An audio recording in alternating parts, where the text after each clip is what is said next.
Hi, this is Trevor, and welcome back to our weekly tarot card video.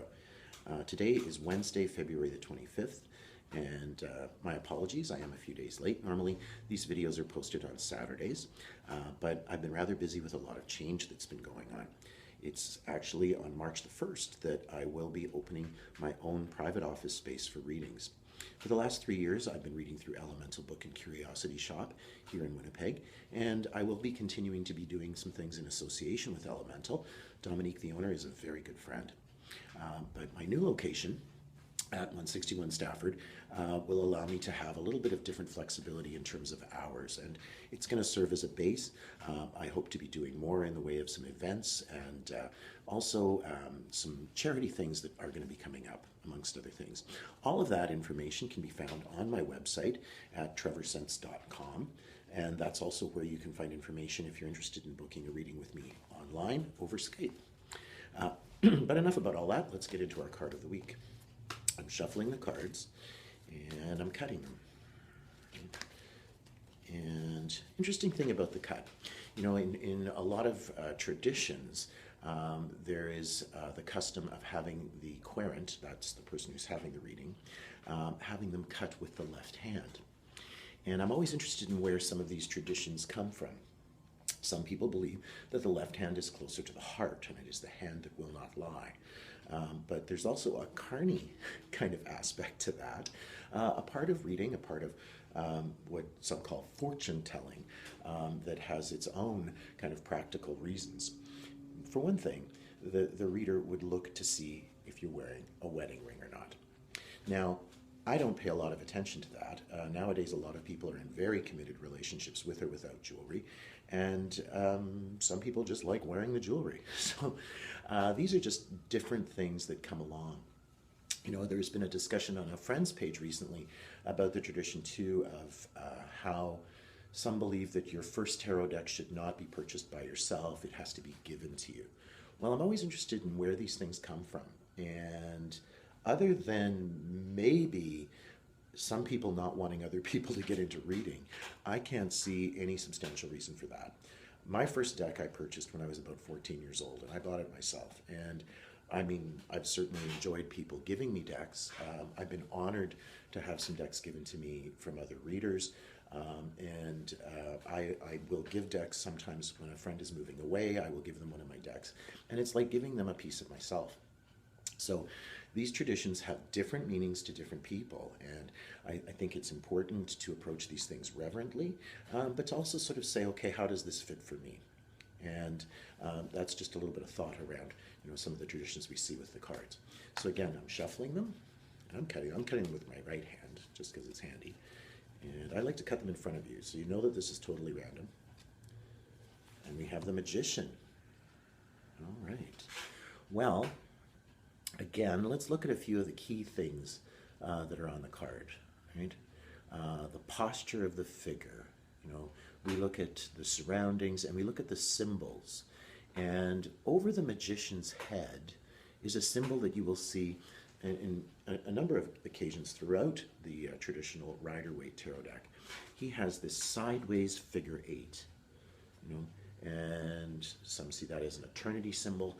It is actually often called a lemniscate, and it is that flow of energy. It is that sense of what is cycling through, right? And I encourage you to look at, you know, some of the aspects of symbolism in the cards, but to also say, what does this resonate to and mean for me? Also, in the figure's physical posture, there's something to how he is standing. One arm up and one arm down. And that is part of one of the 7 Hermetic laws. And it is as above, so below. So we're looking at making associations. We're looking at what resonates within and how that is relating to the world around us. And he's standing in a garden. And this is number 1 in the major arcana. In the sequence of 22 cards, there is 0 and then 1 through 21. And these are a sequence, and some see them as a sequence of study. Right? And actually, in some of the initiatory traditions, these are a process that we go through. And the Fool card is actually 0. So it is sort of outside of that range and that number. Right? I like to think of this as a very early stage in development where we begin making associations. And you notice he has the 4 suits of the tarot on the table in front of him. He has the cup, the wand, the pentacle, and the sword. And what he's doing, to me anyway, is he's making associations. You know, friends of mine who have wee little kids, and I think of my nieces and nephews, one of the first things you see little children doing, you know, as they begin learning how to communicate, is they point and they say, dat, what's that, right? And by naming something, they're able to ask for it, they're able to interact with it. So it's almost like he's pointing and making associations, right? And this is what begins to happen when we start working with a symbolic system. We start seeing how these things resonate. We start picking up on that element in terms of what is around us. And by naming those things, by giving those associations, we are building a sense of connection. So he is that sort of arranging energy, you know, in terms of how those things are working, an important part of our consciousness. And he holds the wand in his hand, the baton, and that's a little different from the wand that's on the table. This is a symbol of self-mastery, right?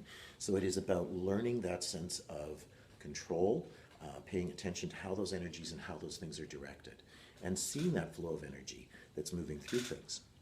And why do we do this? Well, to start gaining a sense of order and understanding in terms of how we have to function in the world around us. And the magician, the fact that he's called a magician, is someone who is practicing that magic of building associations.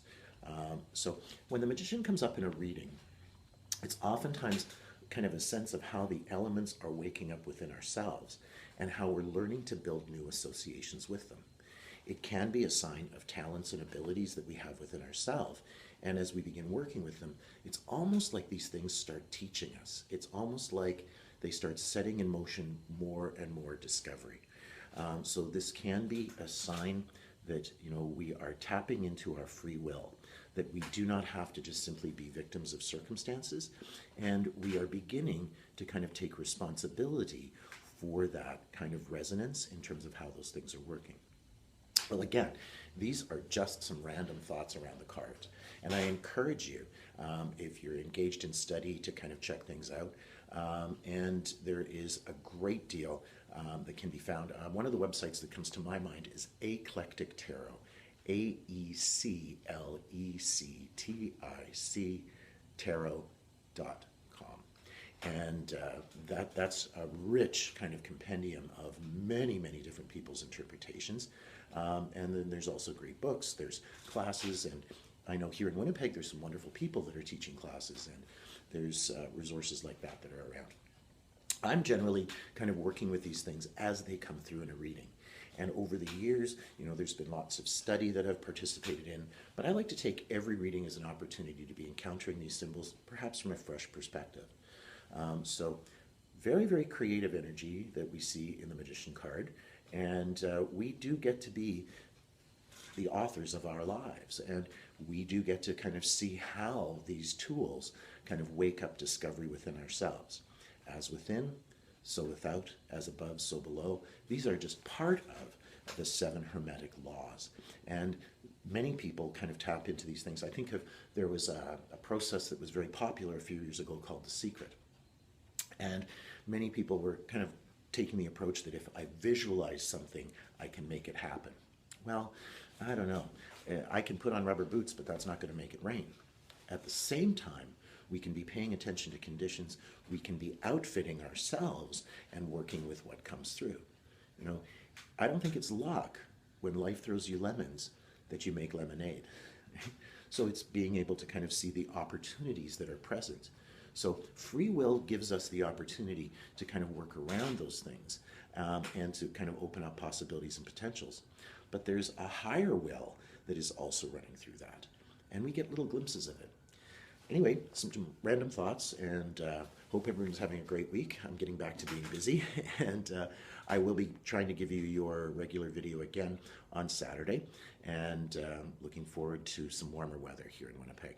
Take care, and bye for now.